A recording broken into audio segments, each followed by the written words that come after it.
welcome back to the Recovery Daily Podcast, friends. I'm your host, Rachel Miller. I'm a grateful recovering alcoholic and stroke survivor. Today, for those of you participating in the Plank Challenge, is day 7.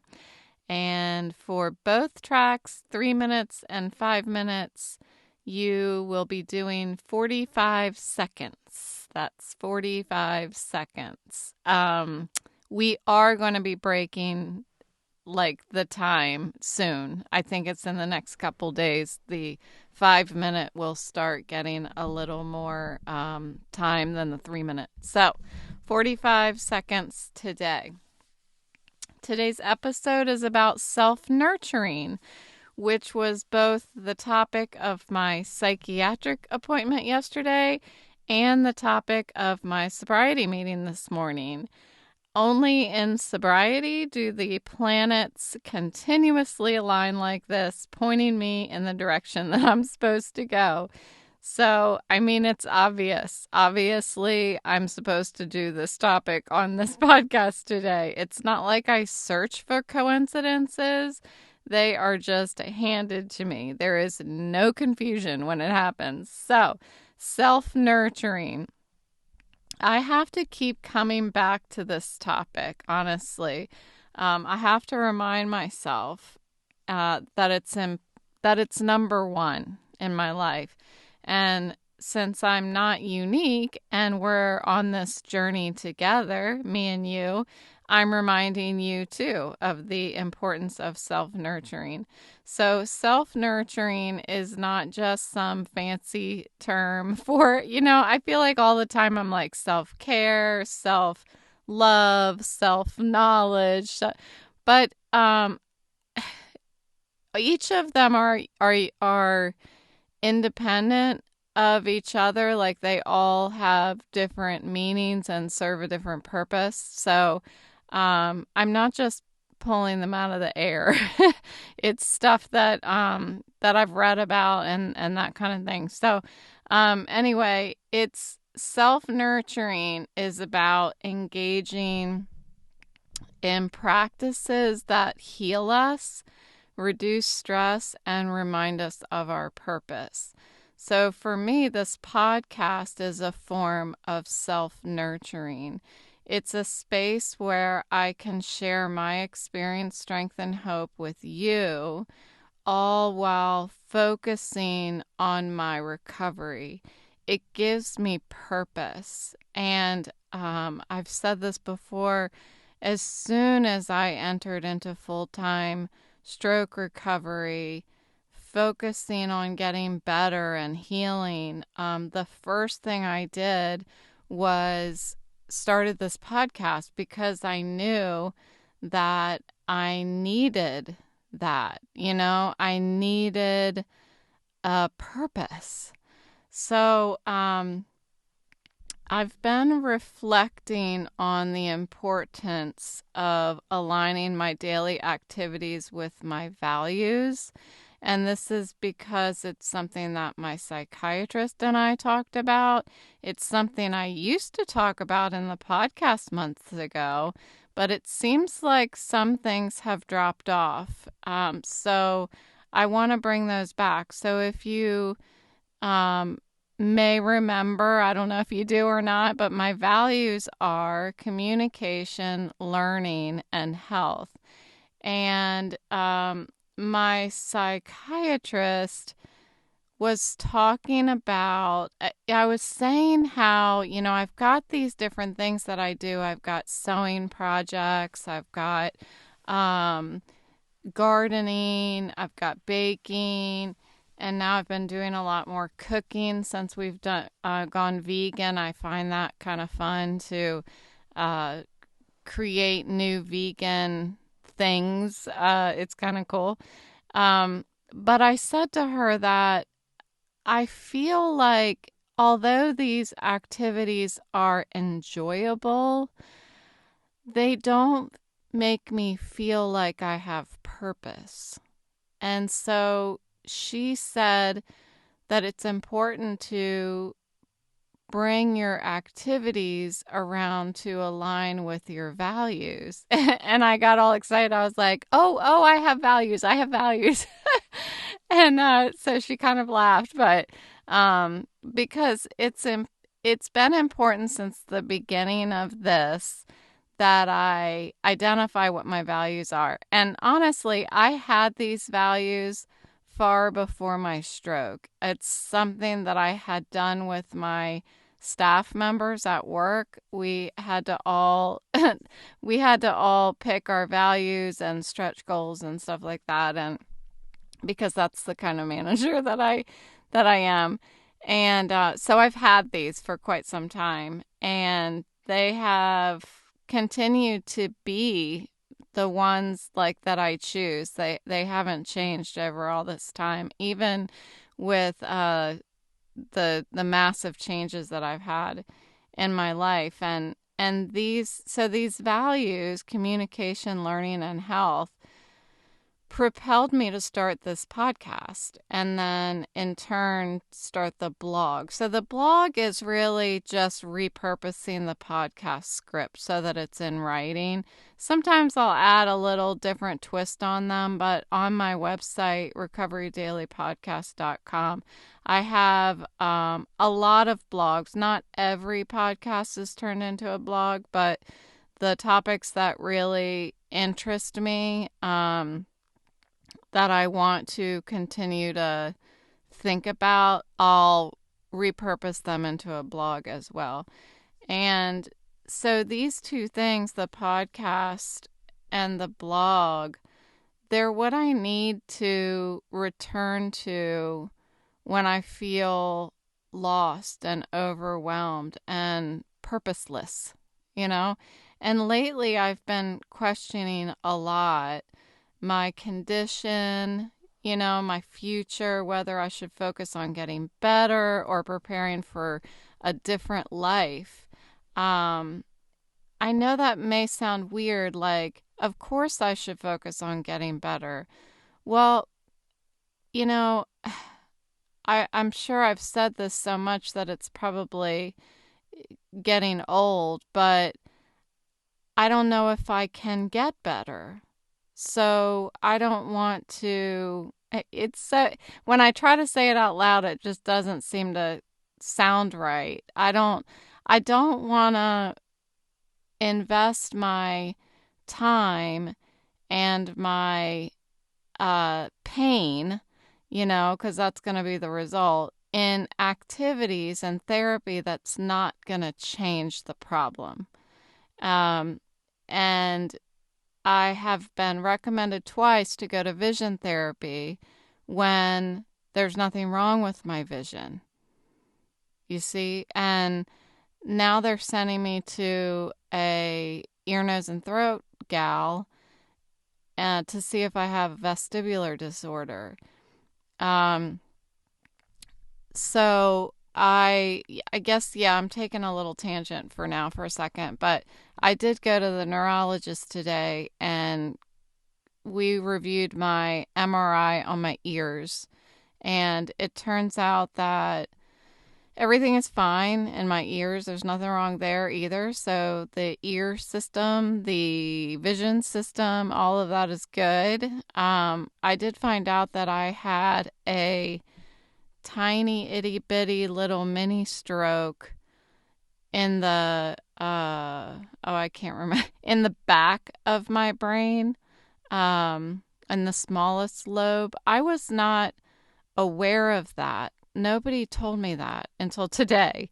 She said it was so small that it could not be the cause of my symptoms.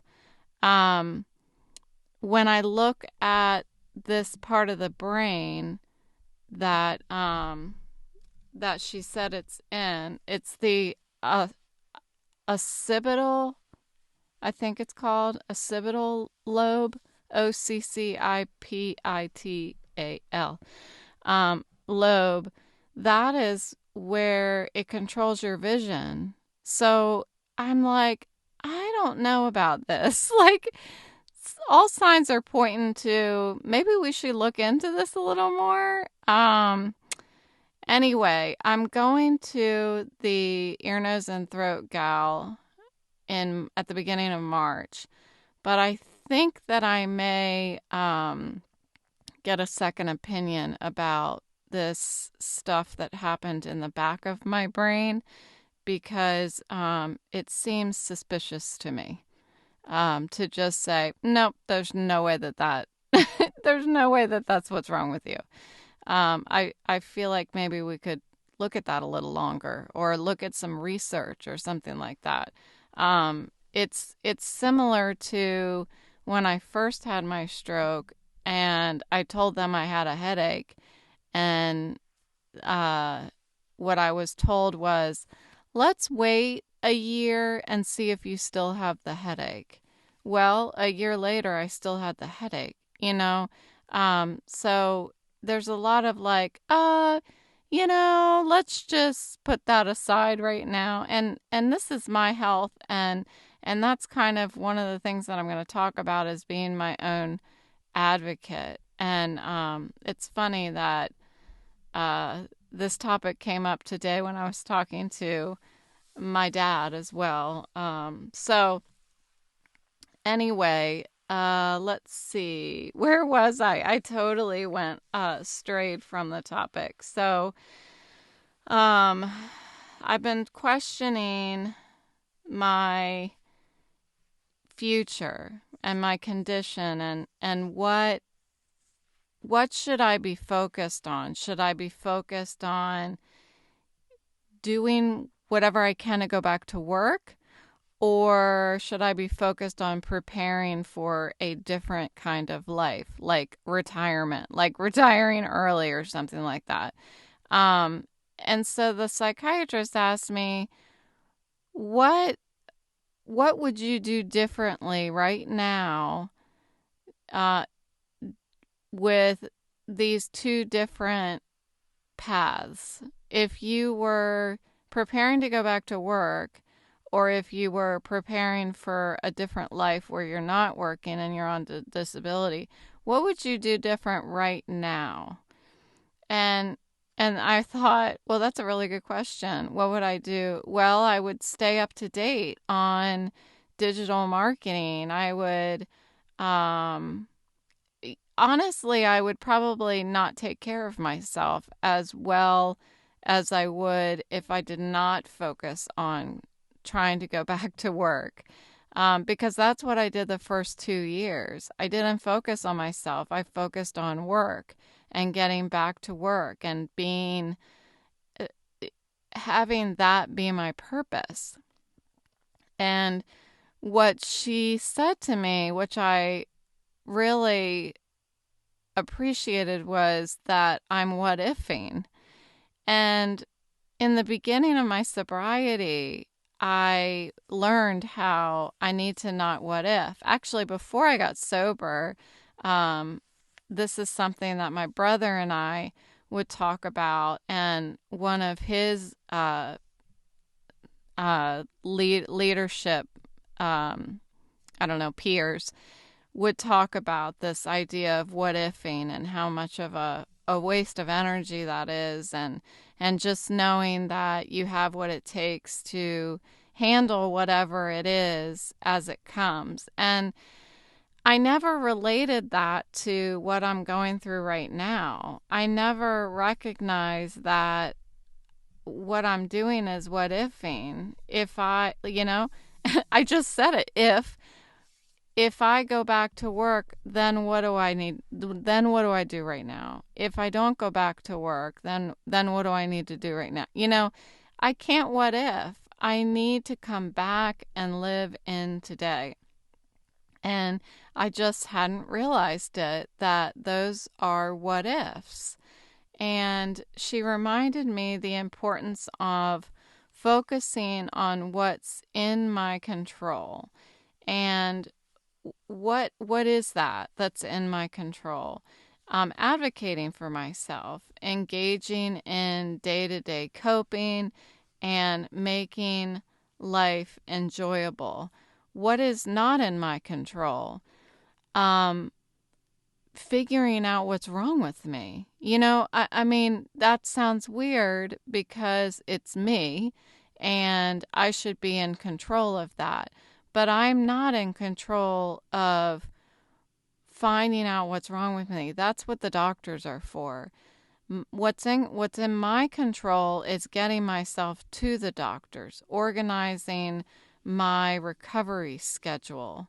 That's it. That's all I can control. Um, the fact that, we went and looked at this MRI today and they said, well, there's it's an infarct. That's what it's called in my cerebellum. And I hope I'm saying all the words right, but it's just a little area where the brain cells died in the back of my brain. And looking at that, I can't control what decisions they make about that. Yeah, I feel like I want a second opinion, but I can't really control, I can go and get a second opinion, but I can't control what conclusions they come to, you know? And that I felt like that was true because that's what I'm trying to do. I'm trying to figure out it, I I make myself sick literally with head pain and nausea after I get back from the neurologist searching for all the terms that she said while I was in the office and what it means. And then I pulled my old MRI from the hospital back out and found, because I wanted to make sure that that mini stroke in the back of my brain was something that they found when I had the original stroke, and it was. So I just want to make sure I wasn't having more strokes. But there's nothing more, there's a point where I need to leave this up to the doctors and stop trying to solve my own problem and focus more on coping and managing my symptoms. And that's something that I've gotten away from over the past month or so. More than that, really. So I'll talk about this a little more. The psychiatrist said that behavioral activation, this was a topic that she brought up. Behavioral activation is a fancy way of saying to break out of a depressive cycle. So what she was saying is like, what I'm doing is I'm getting caught up in the idea that I don't have a purpose. So should I be focused on getting better, or should I be focused on accepting early retirement? And then I get frustrated that I don't know the answer to that. So I'll start working harder at turning my podcast into like a job, I'll start thinking about, well, if I can write this memoir and then start doing the podcast, I can advertise the podcast, and then like I start spinning into all these ideas, and then I make myself sick some more, and then the more sick I feel, the more depressed I am about how shitty I feel. So it just, I'm in a loop. The more I do, the more depressed I get because I start hurting. My head starts hurting. My eyes start not working even more, where I can't see straight and that kind of thing. So, she said that by aligning my activities that don't hurt my head with my values, I can return to a feeling of purpose. So the reason why I keep getting spun up about like making my podcast into something bigger than it is, or, writing more. The things that make me feel like I have purpose are the things that hurt my head, which is digital stuff. So, writing the memoir, I can close my eyes and write it, or I can dictate and write it. But any kind of research or anything like that hurts my head. And it makes me, learning is one of my values. And I'm always like a sponge, like wanting to learn more. And it hurts my head. So I said to her about how the sewing and the painting and all of these things, like I said earlier, they're enjoyable, but they don't really align with my values. So she wanted to have us think about that, about how some of these can be altered a little bit in order to align with my values. So that's one of my homework items this week, is to try to figure out how can some of these things align with my values. So I'll figure it out. I still don't know. But with the podcast, it's easy to forget the original purpose of the podcast. Just like it's easy to forget the original purpose of any project as time goes on, and so revisiting this idea of why I started the podcast reins me back in. It reins me back in and makes sure that I don't start spinning out of control, snowballing into part-time jobs, which is what I do. So, and it reminds me of these, like when I was at work, when we would start a project, man, this would happen all the time. Sorry to any of you who I worked with, but we would, so I was in marketing. We would have a project, and this happens all the time. It's not just my company, it's everywhere. So you have like a purpose for a project, and then over time, the job was a very dynamic environment. So things were changing constantly. So if we had a project, it needed to get done rather quickly, because if it delayed too long, the environment would change and the project was no longer needed, and that's not a fault of the company by any means. It's actually more of a I think pretty cool thing that everything was changing so rapidly that that we had to keep up, and that's one of the things I liked about the job. But what gets you in trouble in this type of environment is if you continue to work on a project when the original purpose has been lost, or it has changed. The original purpose no longer exists, the need for it.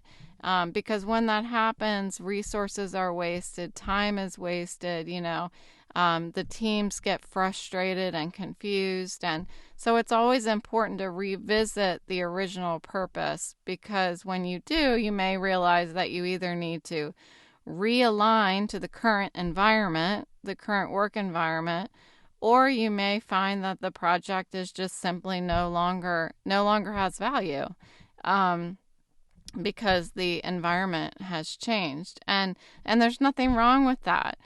again, what's wrong with it is continuing a project for the sake of finishing a project, not for the sake of successfully achieving its purpose or for value's sake.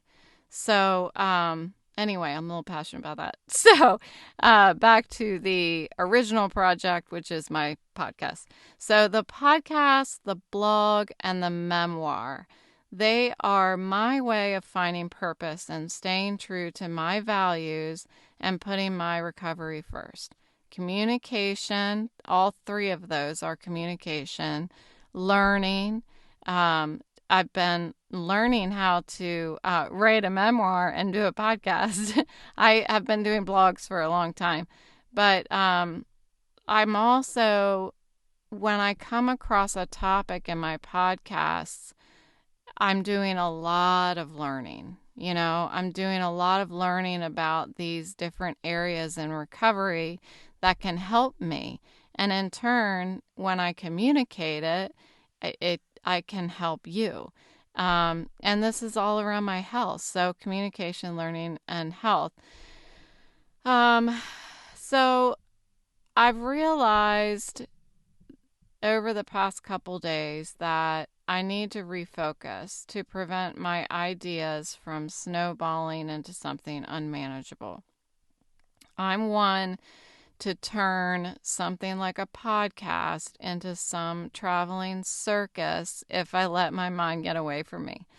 And I tend to snowball ideas into massive part-time jobs, I've always done it. I do it a little more since I've gotten sober, but I was doing things like that when I was drinking also.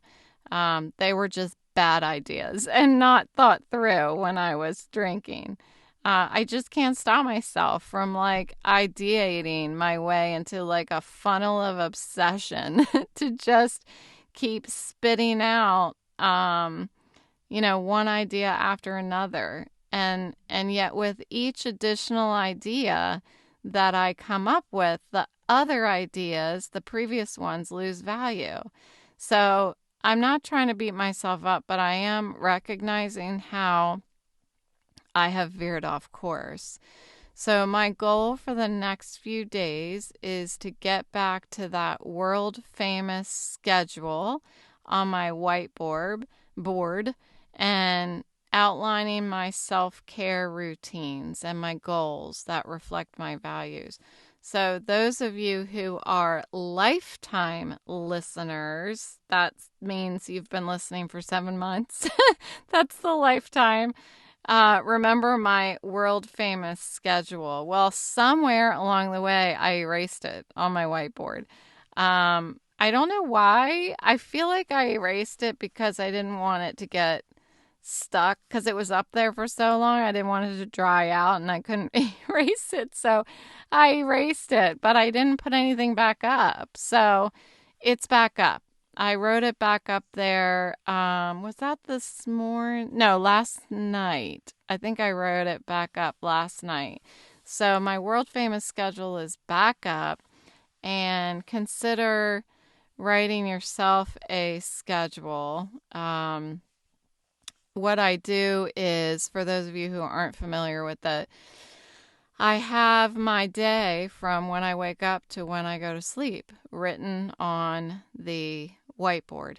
And it has things like from 7 a.m. to 8 a.m. is my sobriety meeting.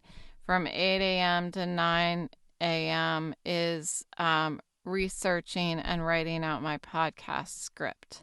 And then 10 a.m. to noon is my one goal of the day. So whatever it is that I want to accomplish. Like today, my goal was to bring the heavy ass ladder from the garage up to the top floor and do some decorating. We have these really tall shelves that are above the closets. A lot of houses have those now. Anyway, I had some ideas of what I wanted to put up there, and I had been waiting for someone to bring the ladder up to me, but but I I think it was best for me to exercise these arms of mine and bring it up myself. So that's what I did. Of course, my boyfriend offered, and I was like, no, no, no, I got it. I got it. Anyway, what was my point? Oh, so 10 a.m. to noon is the one goal of the day. And then we've got lunch. So I even write in there when eating time is. And that's specifically because I sometimes forget to eat or get too lazy to eat. And that's where I need to make sure I make space for that. So, and then I have my nap time. I also have a little line that says call somebody. And that is between, I think that's between 12 and 1 before my nap. I have to call somebody. So, I think it's important that I connect with at least one person in my network, whether it's family, friends, whomever, ex-coworkers, whatever, just to keep me feeling like I'm a part of. So that's on there too. And yeah, so that's what my world famous schedule is. And it's really helpful to me. So if you think that might be helpful to you for some reason, feel free to steal that. And then I also have on my mirror in my sewing room slash podcast room slash craft room, I have a big gigantic mirror in there, and I have a list of things I want to accomplish over the next 2 months.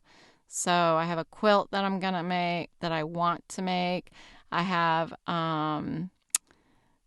things like my memoir, and I can't remember what's up there right now, but I have my, my pajama pants that I've been trying to sew that are driving me crazy, but I am going to finish them.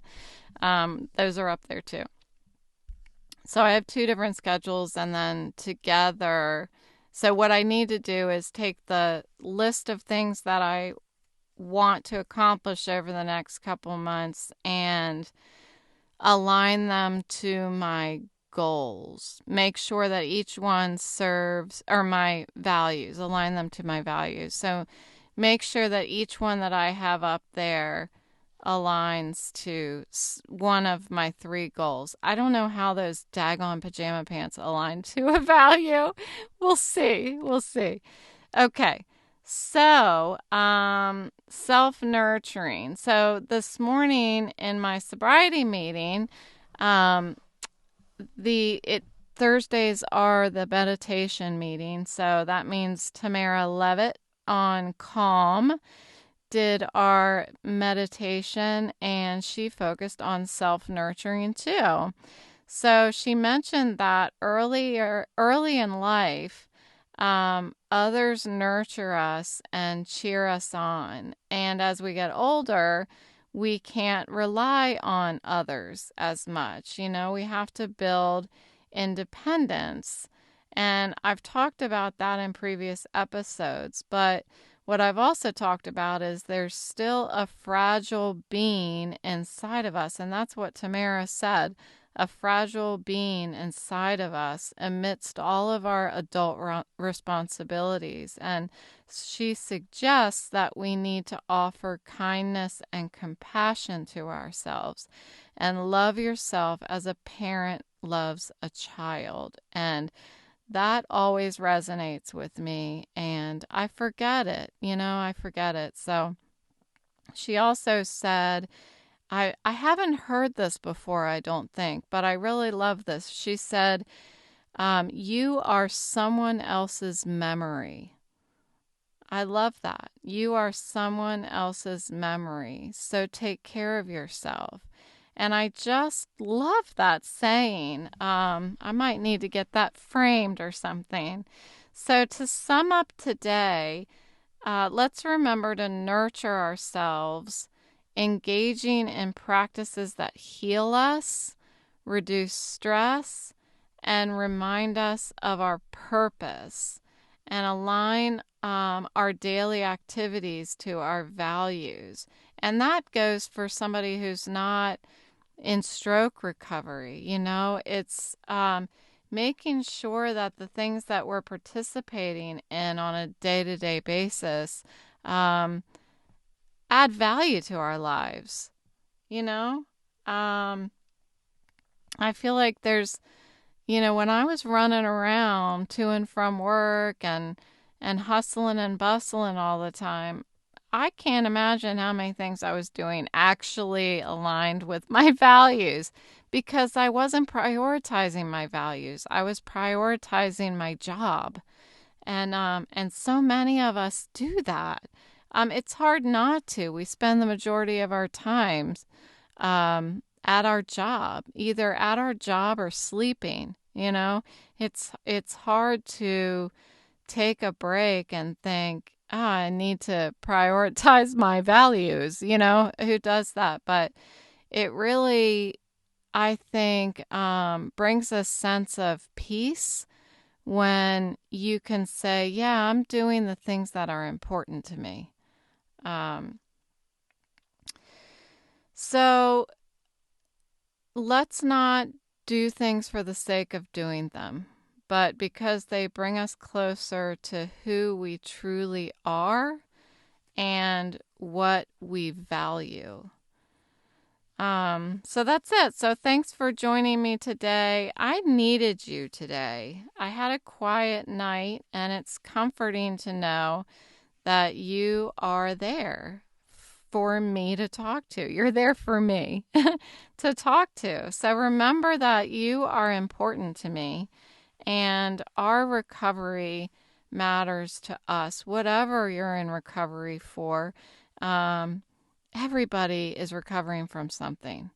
And so thank you for taking the time to listen, and remember that one thing that my psychiatrist also said is that taking time to care for yourself, to rest, to sleep, to take naps, to eat these kind of basic things, they are not doing nothing. They are doing something. They are actions that heal us. And so in recovery, these things are actually doing everything for us. So thank you for tuning in to the Recovery Daily podcast, and I will talk to you tomorrow.